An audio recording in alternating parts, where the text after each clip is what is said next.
let's start with who's going to win this thing. I know you have a pretty hot take, Eric. About who's going to win the whole tournament? Yeah. Now, the thing is, could you make a case against Korea? I don't think so. No. That LCK team is pretty bananas. I think that's one of the few teams where you're kind of like, yeah, that should probably be who goes from every position based on recent play and just kind of the whole year, really. So I like that team. It's pretty insane. The NA one, not bad. Not bad. Not bad. But NA is definitely not going to be winning this thing. But overall, the team looks pretty good. And I guess if you're comparing North America to Europe, which is obviously what happens every year. That's really, you got to go for the B tier. Who does better, EU or NA? Right, because we all know Korea is going to win. Yeah. So if you compare NA to EU, you obviously have 3/5 TSM in North America, which is probably an advantage. And 2 guys on EU not playing in EU. Right, which is probably not an advantage, but PoE and Ignar with the Misfits chemistry. Some of these guys have been at past All-Star events. I believe so as Yankos and Reckless were all there last year. So they at least have some experience playing together, which could help in the situation. But I'm probably going to give the edge to these guys, the North American squad. I mean, again, they've been practicing in the same house for a couple of weeks. I know they haven't been scrimming or anything professionally, but the duo Q with Bjergsen and Mike Young, you add in Hans, who already has that chemistry with Bjergsen. They've cheated the system to get the majority of their squad to be from North America. I think that's a pretty good thing. When you just compare the two rosters, Bjergsen has an edge over Power of Evil, even though I know he's the kryptonite to Bjergsen or whatever people say. And you look at the bot lane. Sneaky Afro, who knows what's going to happen? I mean, that's kind of a meme bot lane. And Afro has been on the back foot lately, but I think they'll do pretty well against Reckless, who just saw the split push. Again, we can't really get too analytical when it comes to all-star stuff because are they really practicing? What's the chemistry like? Do they care? Which is probably the main one because there's nothing on the line other than pride. Oh, that's a lot to put on the line. Pride. One more air quote. Not another one? Okay. I mean, yeah, I'm very curious how serious these guys are actually taking it. People seem to, we don't know what the meta is right now. The preseason is insane. I think even more so than other all-star events coming into this. The meta is just completely up in the air. I'm glad that it is actually on the preseason patch and they didn't go back like they did with the scouting grounds because that was a little weird. But I don't know, are we going to see troll picks? Are people going to actually try during this pick and ban phase? I think they'll probably put an effort in, which means we'll actually have some interesting games. But I mean, Clown Fiestas are kind of the funnest part of the All-Star game sometimes. But I also like when it's serious. I don't know what I want, Matt. I just don't know.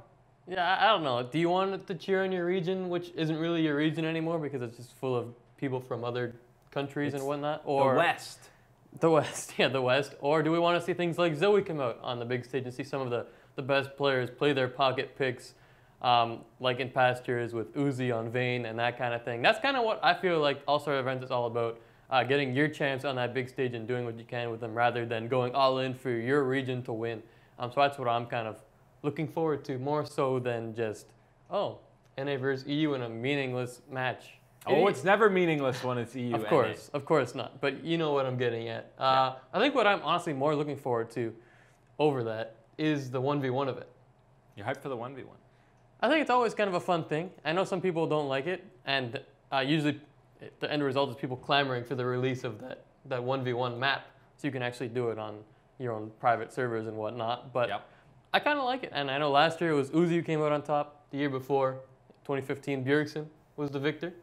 And now Eric and I are going to pick some winners for this year. But first, Eric, why don't you give the people what they want? What they want, the bracket, who's participating, because of course there's only 2 teams from each region, or 2 players from each region. Yeah, and the coaches picked these players that are going in there. First off, I just want to say, I think the 1v1, what they should do is you have to play the same champion so people can't complain about there being a cheese pick, and you just You randomize a champion right before they get into the game, and you got to play those. Someone might get lucky and get their main, and the other person's like, I've never played this champion. That sucks, but you got to add some RNG factor because everyone just complains when someone picks Caitlyn or something. Yeah, give me that Alistar mirror match. Ooh, yeah, the double headbutt, go right by each other. Double headbutt, just standing next to each other with cows punching each other. That's a good. And you have to get heal level 1. Okay, let's see these 2 guys. LCK, you got Faker and Prey. That makes sense. LPL, Uzi and Mako. Nice. Bjergsen and Sneaky. Reckless, and PoE.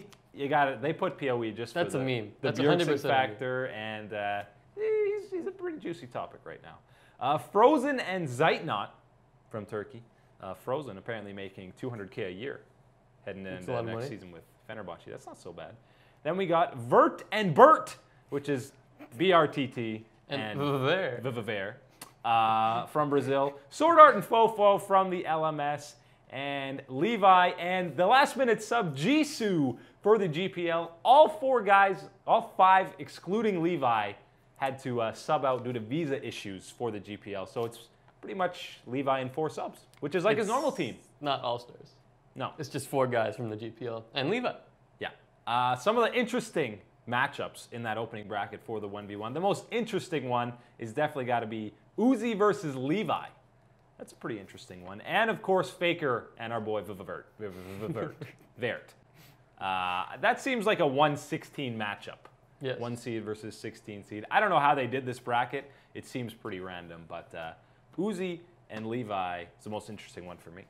Yeah, and that's where my winner for this tournament's coming from. I think whoever wins that first round matchup is going to win the whole thing. Obviously, Uzi is the easy pick, the boring pick because he won last year. You're not boring. But Levi, I think, has the potential to win that matchup. Thank you, Eric.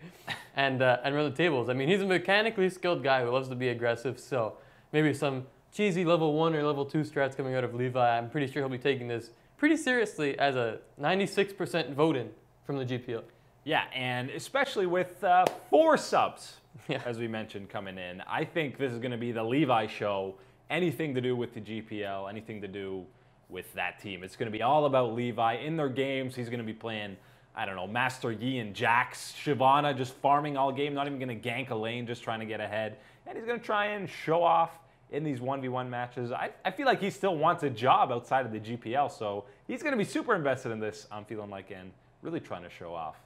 Sleeper guy I'm looking at is Mako. You know, I got to give a bit of love. That's a support in these events. You got to get excited to be able to play these actual champions that can do damage in some of these matchups. I mean, Mata, I can't remember if it was last year or 2 years ago, took out Faker, went pretty deep in the tournament, so don't discount the supports in this one. Obviously, Mako is a mechanically gifted player. Everyone at the tournament is, but he might be a guy who goes kind of far. I'm looking for the Klepto to be picked in these matchups, and you just wait until you get a red pot and all in. It's a good strat. Klepto, Ezreal, you get that. You get sustain from things that you get. I mean, the gold is kind of useless because obviously you don't back with too much money anyways. But yeah, I mean, you get a couple cheesy pickups from that Klepto, and you just win.